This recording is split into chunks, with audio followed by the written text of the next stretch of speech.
Со солзи во очите, околу 150 работници на Тетекс денеска за последен пат ја напуштија фабриката, бидејќи се затвори конфекцијата, единствениот производствен погон кој работеше.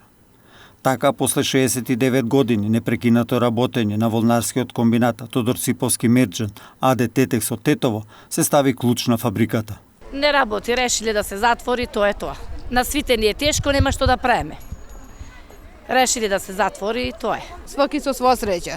Ама има луѓе што смо работеле 35 години, никој нема подоле.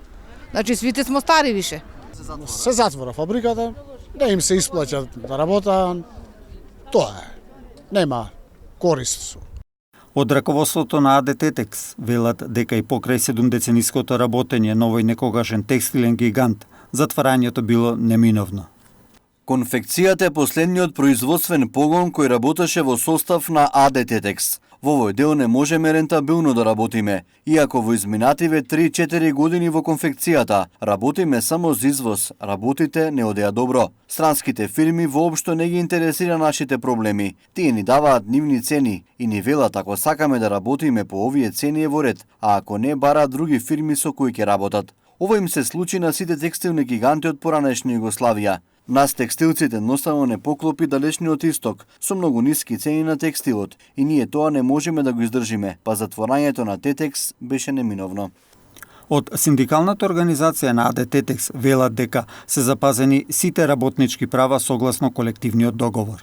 Да, сите ќе добијат опремнина по колективниот договор, оној законот за работни односи. Сите оние што имаат над 25 години стаж ќе добијат по 7 лични доходи и со тоа што кој може ќе има кој е пред пензија 18 месеци во заводот за вработување, другите до 1 година. Така да нема да останат необештетени по сите прописи и правила. Ние тоа синдикат го пратевме во сите овие изминати периоди, кој како излегуваше и кој како беше прогласуван за технолошки вишок. Од синдикатот на Тетекс исто така посочуваат дека е направена програма за преструктурирање, со што при евентуално повторно стартување на производството, прединство во вработувањето ќе имаат оние работници кои сега се отпуштени од работа. Во фабриката остануваат само вработените во магазинскиот дел, енергетскиот дел и обезбедувањето.